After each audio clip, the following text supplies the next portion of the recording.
Welcome to the second creative video of the Fantasy Creature Contest. If you don't know what I'm talking about, I refer you to the rules video that can be found in the description or as part of the same playlist. Otherwise, let's continue.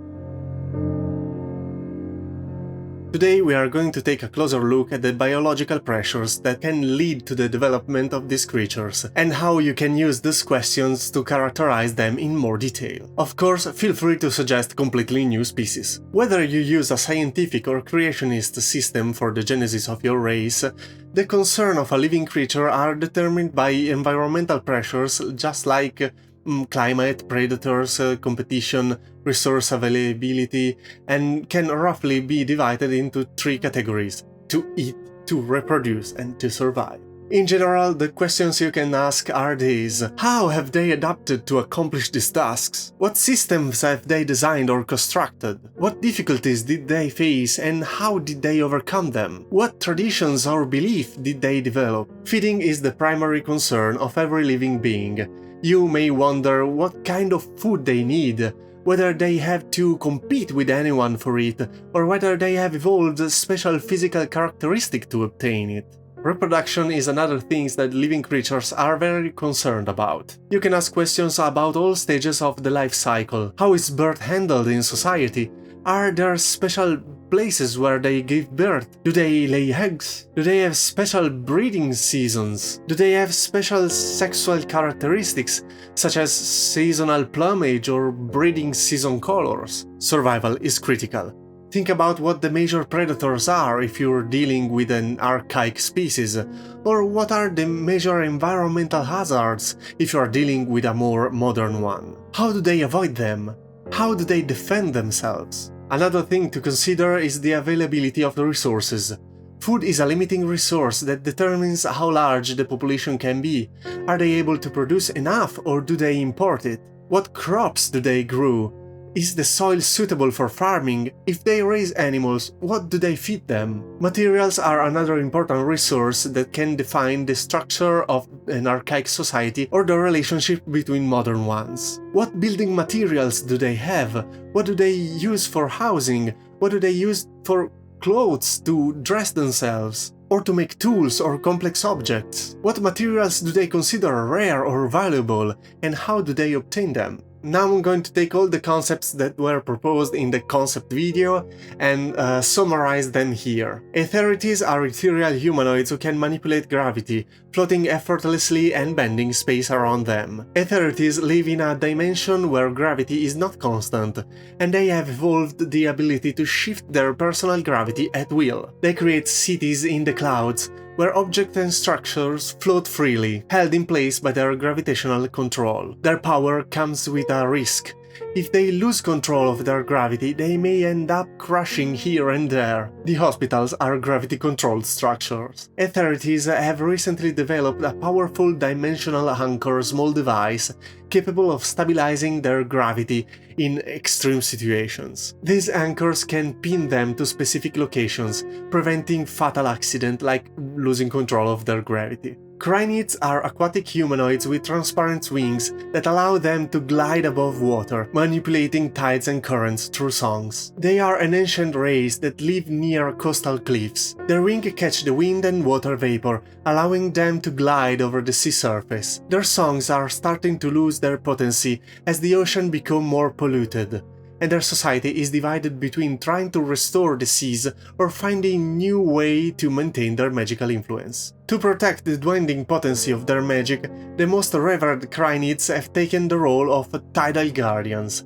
ancient custodians who use sacred relics to clear pollution from the waters. These relics, said to be fragments of the ocean's soul, amplify their songs, allowing them to heal the seas. Faurils are forest spirits made of bark and wine, able to reshape themselves and fuse with trees to become massive, mobile fortresses. They communicate through the rustling of leaves and shifting of roots. The deforestation of their homes has weakened their magic, and now they are struggling to maintain their symbiosis with the forest. Some Faurils have turned to unnatural, dark magic to survive, maybe some other elements of nature like volcanoes, leading to internal conflict. The Faurils who have turned to dark magic have become known as elemental hybrids.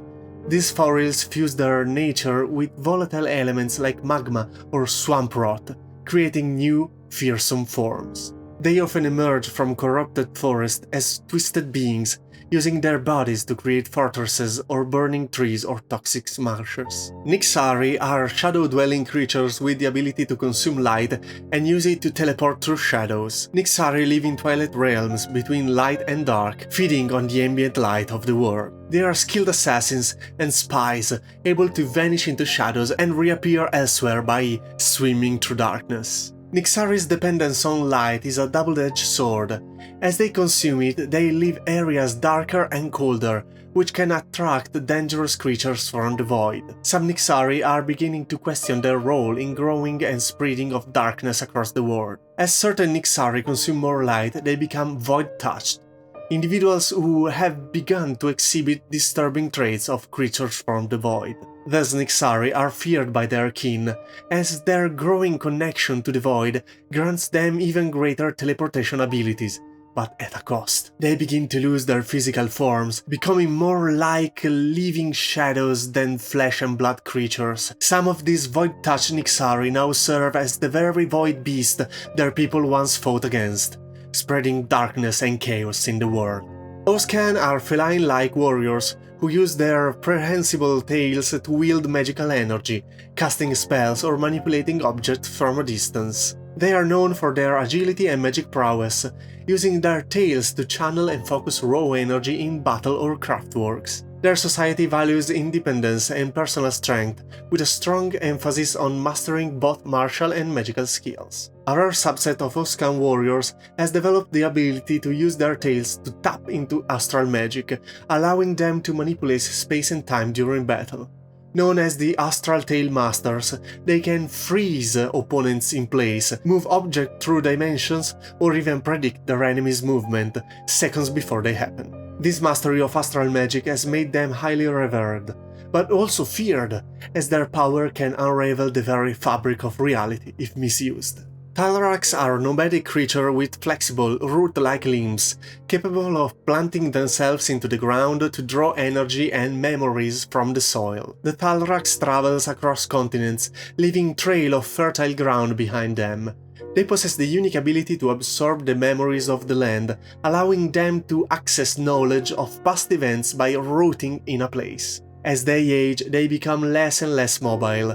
Eventually, they take root permanently, merging with the landscape and becoming sentient trees. The oldest Talraks who have taken permanent root form the Elder Root Council, vast, sentient grooves of ancient Talraks who possess immense knowledge and wisdom drawn from centuries of memory stored in the soil. This council are revered as the ultimate knowledge among the nomadic Talraks, guiding their movements and decisions. Thaurk are nomadic giants who carry entire ecosystems on their back, providing sanctuary to smaller creatures and plants as they travel across vast deserts. They are gentle, towering beings who move slowly across barren landscape, nurturing life in the form of forests, rivers, and fields that grows on their back.